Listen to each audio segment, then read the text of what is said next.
Hey guys, how's everybody doing today? Today I want to do a tutorial that I've been planning on doing for a while, and I'm only just now getting time to sit down and actually go through it. I'm a big fan and proponent of game preservation. I want to make sure the video games that we have now can be played for generations to come. And I'm primarily a PC gamer, so most of my games are purchased and downloaded through Steam. So the reason I wanted to really sit down and do this is because last year in 2025, a law went into effect in the US that stated that if you were selling a digital game, you had to state upfront that you were buying, that the buyer was buying a license, not the game itself. So in essence, there was no ownership for a paying customer. Now, that law isn't new, but the law of forcing companies to front load it before you actually pay for the game, that is new. So in 2024, Valve was a little ahead of the game with this. They added this little blurb over here before you actually pay for the game saying, hey, you're buying a license, you don't actually own this. Now, for a lot of people who didn't realize that that's how it had always been, at least in the US, it pissed off a good part of the internet for a minute, and with good reason, as far as I'm concerned. It's kind of sucks to be playing these games and buying all these games all these years and all of a sudden get told that, hey, you don't actually own anything. The problem with that, though, is that, when a big story like this comes out and a lot of people latch onto it, there is inevitably misinformation spread. And one of the biggest pieces of misinformation that I have seen, it's still going on now, is that if Valve were to go out of business, then you would lose all of your Steam games. Your Steam library would instantly become worthless, essentially. That is not true. So, something that people, a lot of people anyway, don't know about Steam is that it is a completely portable program. The Steam client itself doesn't actually have any server dependencies or online dependencies, which sounds weird if you've been using Steam and you know what it is and you know it's all digital distribution. Yeah, that's a very weird claim to make, but it is true. The Steam client itself and any games that only use the Steam client as DRM are basically movable to any machine you want to play them on forever. Even if Valve were to go out of business in the middle of my doing this tutorial, everything that I've chosen to back up would still work forever. No, I wouldn't be able to re-download anything if they took all those servers down, but once the files are on your own computer, you can basically do whatever with them, and it's easier than a lot of people think. So I want to show you how that works. I want to show you how to essentially make an archival backup of Steam that you can use offline literally forever. Steam's, you know, being up doesn't matter. Valve being in business doesn't matter. This will work indefinitely. So this is going to be kind of a two-part tutorial. First part is going to be me downloading some Steam games on my internet connected desktop here. This is my main desktop.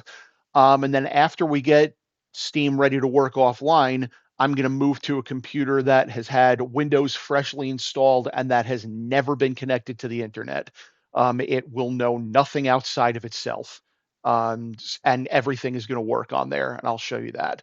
So the first thing I'm going to do is I am going to set up Steam. So this is my main Steam installation. This is the Steam installation that I run when I play games. Fun fact, if you take Steam, just steam.exe, copy it, and move it to another folder, like Steam tutorial, for example, and put it there, just use that, and then run it, it will download a fresh copy of Steam to that folder.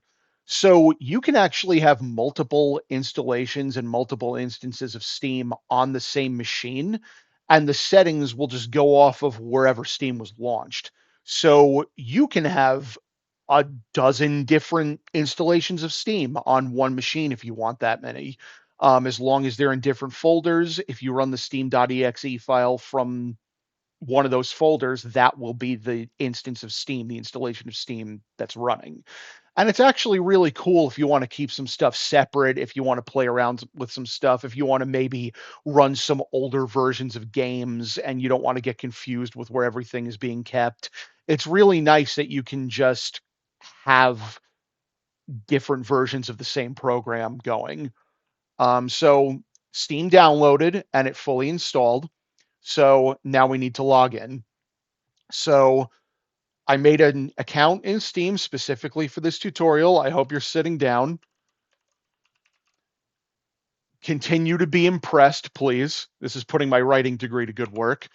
Gonna put in the password, and we're immediately at a point where I want to point something out here. See this remember me box?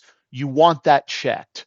You'll see when we're on an offline machine, it's still going to have us type in the password, but this does something to the config files that is important, and there's more of a chance that something's going to go wrong if it's not checked. So go ahead and keep that box checked and go ahead and sign in. So it's going to bring us to our, oh boy, well, it's going to throw windows all over the place. I'll just make this full screen and go to the library. So these are some games that I have added to this account. They were not chosen randomly. This was intentional. I've actually categorized them a little bit already. I can put this in CD keys and you'll see why in a minute. So Steam games are allowed to have more than just the Steam client DRM. Some games are DRM free. Some games have the outdated Valve CEG DRM that barely anybody uses anymore. Some require an Xbox account. Some have Denuvo anti-tamper, which I could go on for hours talking about why Denuvo is terrible for the paying customer.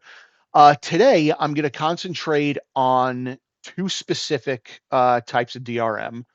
Was it update? Oh, that's weird. I don't know why that changed. I'm going to concentrate on games with Steam client DRM and games with CD keys. So let's just start by downloading these games. And while they're downloading, I will explain why I chose the games that I chose, especially Dark Pictures Anthology is probably going to take a little bit to download because it's 50 gigs. I have a decent internet connection, but it's not going to go at light speed or anything like that. Also, I want to point out that I'm actually running this from an external solid state drive right now. And the reason I'm doing that is because once we're done with the tutorial, I can just unplug the drive and bring it to another computer. So that's always convenient. When I lived close to a friend of mine who also had a gaming desktop, I used to do that with my Steam installation just to have the entire library with me at all times. Um, so let's talk about the different DRM that these games are going to use. So Dark Pictures and well, let's start with these. Steam Client DRM. So these three games use exactly what it says, Steam Client DRM, which is the absolute standard DRM that you are going to find on Steam. If you are playing games on Steam, 90% of the time, that is the method of restriction, for lack of a better term, that is being used. And what that means is that Steam is required to be running and you have to be logged into an account that has the license to play the game, or in other words, the game is in the Steam library like this. Again, this is the standard DRM. Most games that use this will play in offline mode without any problems. There are some exceptions, though, usually glitches. For a really long time, No More Heroes 1 and 2 didn't run in offline mode on the PC. And if you are the one person, I believe, over at Marvelous who was working on patching those games and you finally did, thank you for that. Your work is not going unnoticed. It's really cool that those games work offline now. I kind of given up hope for a long time, but Yeah, I mean, thank you for doing that. The original release of Azure Striker Gunvolt will not come to the forefront if you launch it offline. If you launch it offline and you go into Task Manager, you can see that it's running, but it just never becomes playable. You can never see the window. It's definitely a glitch. They unfortunately never patched that. Their solution to fixing that was to release the trilogy version, so you basically had to buy it again. Then there are other games that just don't work offline intentionally, and they just don't say it anywhere. Mega Man Legacy Collection 2 is a really good example of that. That doesn't work offline, and it's not meant to work offline. And the only way you're going to find that out is if you go to the PC FAQ page on Capcom's Japanese website. That is the only place it says it. And I think that's a little scummy myself. Um, but yeah, most of the time, offline mode in Steam will run anything that only has the Steam client DRM. Again, there are exceptions, most of the time glitches, but 99% of the time you're going to be good. The other DRM I want to talk about today is CD keys. So how many people here, show of hands, even though I can't see them, grew up with DOS and Windows 95 the way that I did? Well, kids, back in the day, the DRM for those games wasn't just checking in with a server or anything online. You had to type in a CD key that was quite literally a sticker on the CD or on the disc case of your physical game release. Um, it wasn't hard to get around that. If you wanted to share the game, you could literally just write the CD key down and give it to somebody. It was more for the sake of inconvenience. Companies hoped that if the inconvenience was there, people would buy their own copies of the games. I don't know how well that worked. It's not around much anymore. But the reason I'm talking about it today is because, as you can see, this Dark Pictures Man of Medan, this is a fairly new game, but it's got a CD key. Why does it have a CD key? There it is. Um, so some newer games have opted to use CD keys in Steam not as a form of DRM, but to let you play the game online with friends without having them buy their own copy. That is what this Friends Pass is. So I haven't used it myself, but the way I believe it works is that you would have a friend download this Friends Pass and you would give them the CD key from the full game, and then they could play with just you. Um, Now, why am I telling you all this? So, the reason I'm telling you all this is because when you first try to look at your game's CD key, like you're seeing on the screen right now, Steam needs to contact its server and get your account's CD key. Everybody's CD key is unique. If you were to buy Man of Medan on your account, it would be a different CD key than this account's CD key. And if you go offline with Steam, like we're going to do later, before you see this CD key, before you see it with your eyes, when you try to launch the game on the offline machine, it will attempt to contact Steam's server to get the key. And obviously, if you're offline, that's not going to work out very well. So what you need to do is you need to make sure that you pull up the CD key and make sure that you can see it yourself. Because once you see it like this, that key is now stored in an encrypted format in one of the Steam configuration files. I believe it's in localconfig.vdf. It's somewhere in there. So if you see the key and then you go offline, it won't have to contact any servers anymore in order to get the key. It's already on your system. So when you launch the game for the first time, it should pop up with this. And like you'll see after everything's done downloading, we are going to launch each game online once just to make sure the installation worked out. So it's it's going to be kind of rare that you don't actually get your CD key first, but it's just good to note that you actually want to see it before you take your client offline like we're going to do. Those are the only forms of DRM I'm going to cover today. I would actually like to do a follow-up video of this talking about CEG and de novo anti-tamper and these other forms of DRM. But I want to concentrate on the Steam client itself and Steam client games right now, since that was such a big focus for people saying, well, if Steam is gone, then everything is gone. So we're just going to concentrate on Steam stuff for today. I am going to go ahead and let these download. And when they are finished downloading, we will come back and we will continue to go on with the tutorial and get everything set up to be taken offline. Okay, we are back. All the downloads have finished. It didn't take too long. It was about 10 minutes, a little longer because it's going straight to an external drive. I'm going to click this button to show only what we have installed. So what we want to do now is run each game that you want to back up and that you want to be able to play in the future online at least once. This is to make sure that everything downloaded correctly, there are no corrupt or missing files, all the setup is correct, all that stuff. So still online on the same system. Let's go down these first. Alien breed. Yeah, sure. Doing its, this is another reason why you want to let it do what it's going to do. It's got to do all of its first time setup things. So, yep, I agree to all of it. It's kind of funny that I'm just clicking through this now because that goes back to the whole nobody reads the license agreement. That's why you've got to front load everything in the beginning saying it's just a license. So that's kind of funny. Um, okay, wow, it messed up the resolution, but it is running. This is an older game. So anyway, Alt F4. Does Alt F4 even work? No, I don't think it does. All right, just get to the title screen. All right, continue and exit. So it works. Everything's fine. So next one, Aperture Desk Job.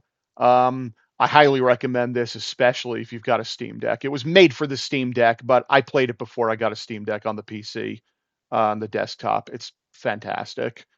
Um, I mean, it's made by Valve. You know it's going to be really good quality. So it's running, controller required. Thank you very much, Aperture Man. I can't remember your name. Um, Tell me why. Let's make sure that one runs.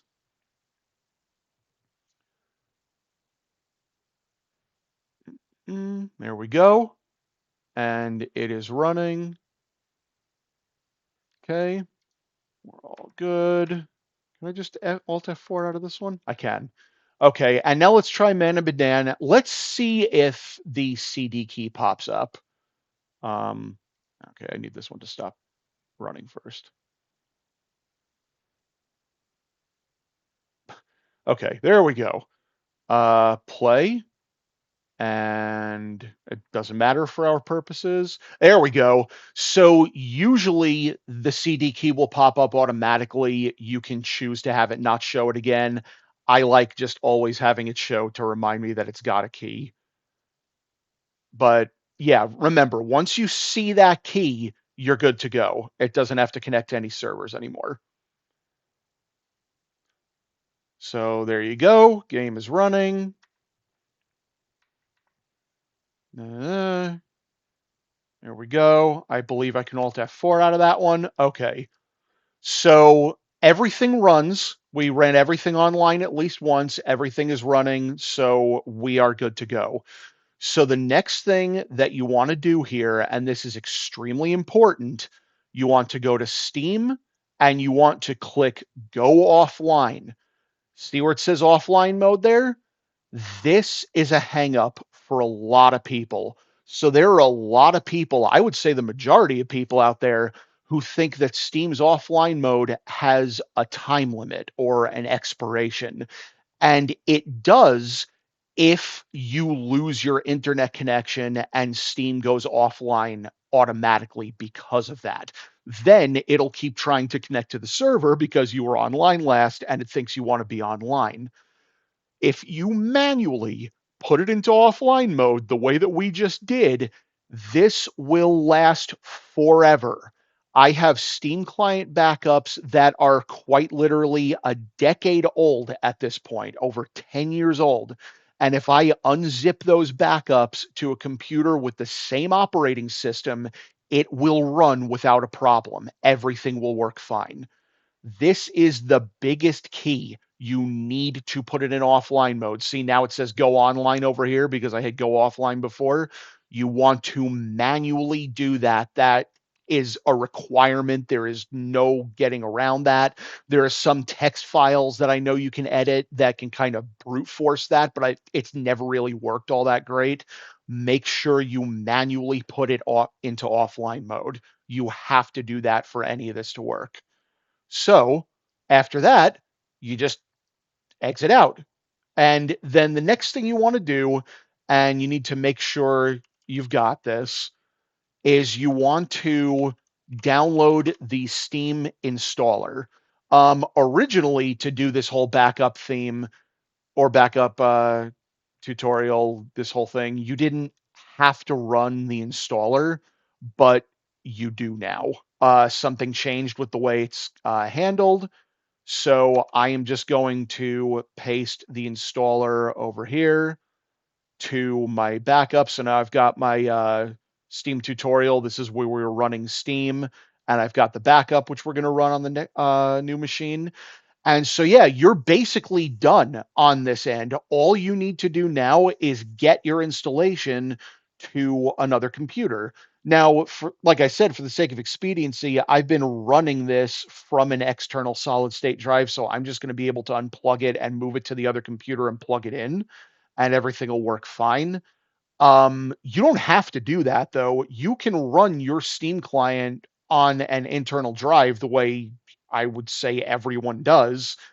And when you want to move it, just put it into offline mode and then copy and paste it somewhere or zip it up or do whatever you want to do to back it up. You don't have to like designate an external drive specifically for this whole process. So we're good on this machine. I am going to get the new machine going, and we are going to get all of our Steam games working on that completely isolated offline machine, and it's going to be fantastic. So I'll be right back.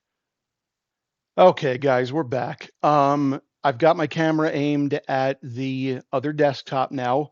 I would like to thank my wife for letting me pull apart hers temporarily to make this work. This is a brand new Windows 11 professional installation. The only things I've done off camera are install Windows 11 completely offline and install the most recent NVIDIA drivers completely offline. There is no network connection. It knows nothing outside of itself. It has never been connected to the internet since Windows has been installed. Okay, so let's go ahead and get Steam working. One thing to keep in mind is that when you do the restoration, you're going to want to restore a backup to the same major operating system that you backed it up from. So, for example, I'm restoring a Windows 11 backup to Windows 11. If you have a Windows 10 backup, you're going to want to use Windows 10. In my experience, it can be kind of finicky or not work at all if you go from like 10 to 11 or vice versa. So just kind of make a note of the version of the operating system you're using. I haven't had any issues going from like Windows 11 23H2 to 25H2 or from like Windows 11 Pro to Windows 11 Home, but it's good to be as accurate as you can and just make as many notes as you can. So let's go ahead and go into here. This is our drive from earlier, and here's the Steam tutorial folder where we have our setup thing. But before we do that, remember, like I said, we have to run the actual Steam setup. Originally, you did not actually have to do this, but something changed with the way Steam works, where the setup has to get all of the registry entries and everything going. Otherwise, this entire process just won't work. So now it's installed.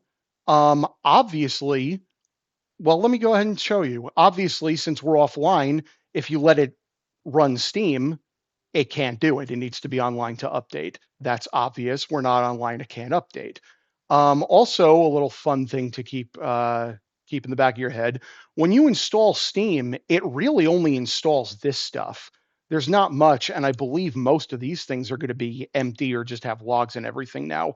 It couldn't do anything in package because we're not online. Public's just got a bunch of different language files. So it doesn't actually, the installer doesn't install Steam. What it does is it puts Steam onto your computer and then it runs Steam to try and install the rest of it from the internet. So let's go ahead and make sure that Steam is actually fully closed. Steam loves to be present and sometimes it doesn't close all the way. But let's go ahead and go into our backup. And all we need to do, like normal, is go down to steam.exe, go ahead and start it. And I'm interested to see if it's going to give that same error this time. Sometimes it does, sometimes it doesn't. Yeah, there we go. Look at that. So Steam is working. So we have Steam running. We have not been online, completely offline. So when you get to this part right here, you need to type in your username or your account name, obviously, and then your password. I just lost my place. Hang on. Okay, your password as it was at the time of the backup. This is important to note because something that you can do here is you can actually make like a throwaway password for your account, make your backup, and then go online with your regular installation or the mobile app or something and change your password to something good. And your backup will only use the old password. So you could put that old password in like a plain text file and back it up with everything else. And that's one less thing you have to remember. So it's kind of an added security thing. Also, if you have two-factor authentication enabled on your account, it does not affect this process. So like everything that has two-factor authentication, I urge you to enable that. It's only good for you. So you don't have to worry about that messing with anything. So we've got the account name, got the password, sign in. So connection problem, obviously, and you have retry or enter offline mode. And if you do it, did I type the password in wrong? I might have typed in the password wrong. If you type in the password wrong, it does that.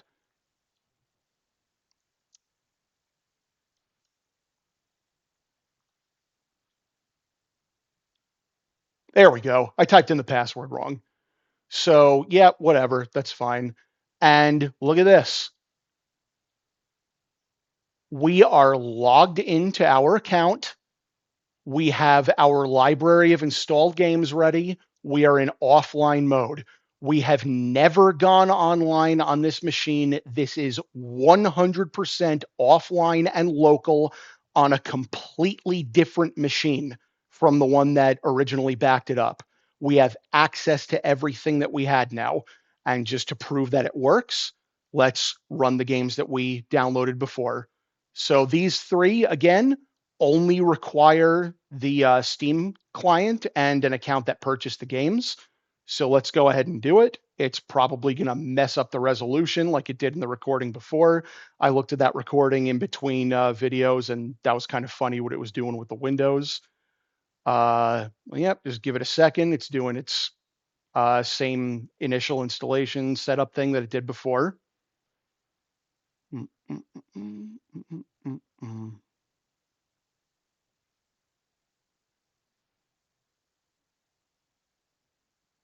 Oh, come on. I know you don't have to prepare that much. Yes. Hmm. This is obviously going to depend on your system specs and where and how you're installing it, all that stuff. Maybe faster, maybe slower.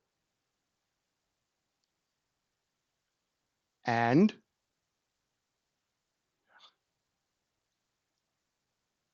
fine. There's an extra thing on this one. Skip it.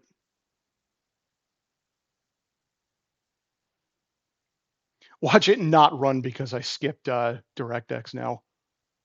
It installed the Steam common redistributables. So even if it didn't work, I could just manually install it and it would be fine.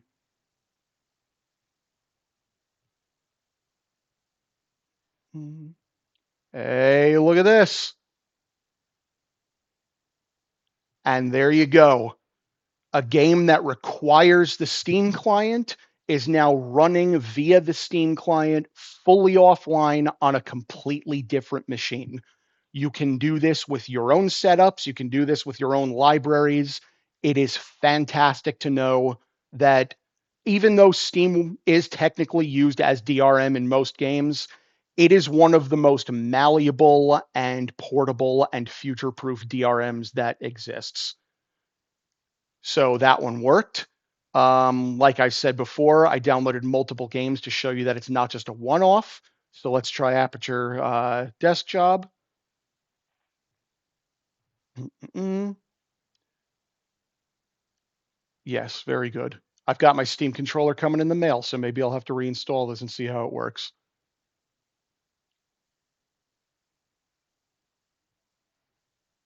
And here we go. Aperture Desk Job. Running perfectly fine. Everything's good.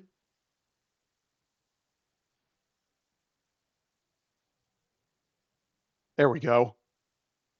Yeah, another game that requires the Steam client works perfectly fine.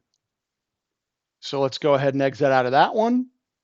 Let's go ahead and try Tell Me Why, the really big one, the 50 gig one. I didn't realize it was that big. It was actually only about 25 gigs. Oh, is this one not going to work? Tell Me Why gave me issues last time too, didn't it?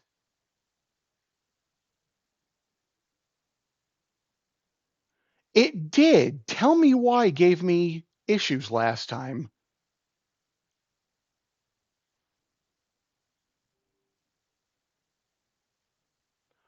Oh, there's a DLL file missing.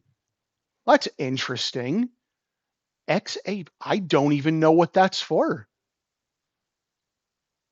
It's probably DirectX. Let's try here. Let's here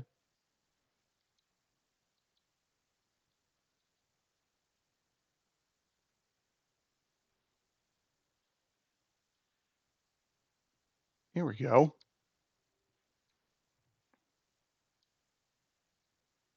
See, what did I say earlier about canceling out of that not working?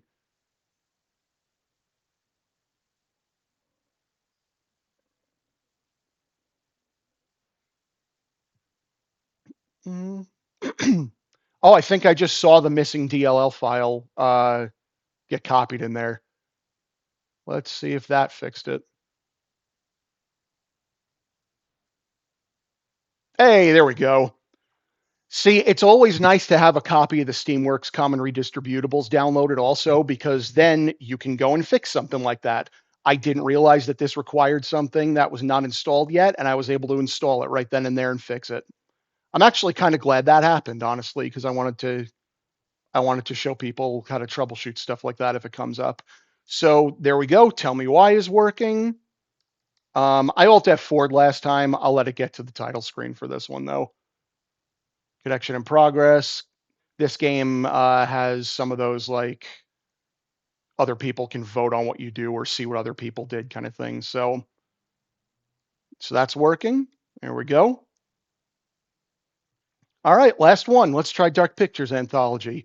So remember, Man of Medan has a CD key.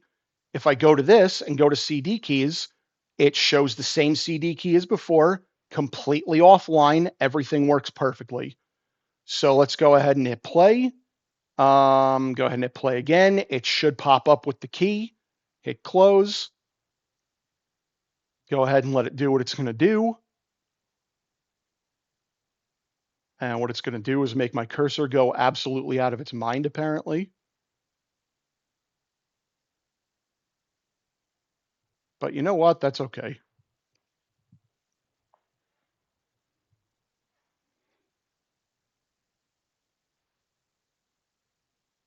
And there we go. There's a game that has a CD key associated with it, also working fully offline. Steam is a portable program. Any games that run through Steam that do not have extra DRM are portable programs. It is fantastic. So if Valve were to go out of business, or if something were to go wrong with Steam, if you have backups of your stuff, of your Steam client, of your games without extra DRM, you can keep those. Yes, it will probably take a while to make backups of everything. Yes, you do have to put some time and maybe some money into it, depending on how you want to do your backups. But isn't it worth it to feel like you actually own what you paid for? I mean, nobody can take this stuff away from you after you back it up. It's phenomenal. Now, I know a lot of people are probably thinking at this point, well, why don't you just download cracks for the games? Isn't that easier? And yeah, you know what? It probably would be easier. I fully admit that. I don't like doing it for two reasons, though. Number one, as a paying customer, I shouldn't have to navigate those websites to find cracks. I fully understand that game cracks and the piracy scene are going to be integral as far as like preservation and future playability go. I fully acknowledge that, but I like to actually use what I bought. That's why if it's got extra DRM, like Denuvo or whatever, I generally just won't buy those games because why should I feel like a thief when I paid for the game? Why should I have to ask permission to play what I've already bought and I can prove that I bought? But anyway, that's a rant for the next video. The second reason I like to do my backups this way is because honestly, I feel like the Steam client itself is worth preserving. The controller configurator, the built-in note-taking feature, all the other stuff that Steam has built in, Steam streaming, so you can stream either online or over your local network in your house. I do that all the time. It's a fantastic tool at this point. Steam may have been crap when it first released, but it's a veritable Swiss Army knife of gaming tools and features on the PC now. And I think Steam is just as worthy of preservation as the games that need it to run. So anyway, that's about all I've got, I think. I think that's pretty much the end of the tutorial. If you have any questions, feel free to leave a comment. You can also look me up on Steam. My name is Cheesebore. I'll put a link to the Steam group that I run in the description so you can find me there. Ask away. I am always willing to answer questions about this. I love getting people into the idea of preservation, and I love showing people that Steam games can be preserved like this. Because again, a lot of people don't realize that, and for good reason. Steam is an online storefront, so it makes sense that this wouldn't really be a known thing. But anyway, that's about all I've got for today. And if you got through this whole video, I appreciate you watching. And I hope this gives you more fun with all your games for many years to come.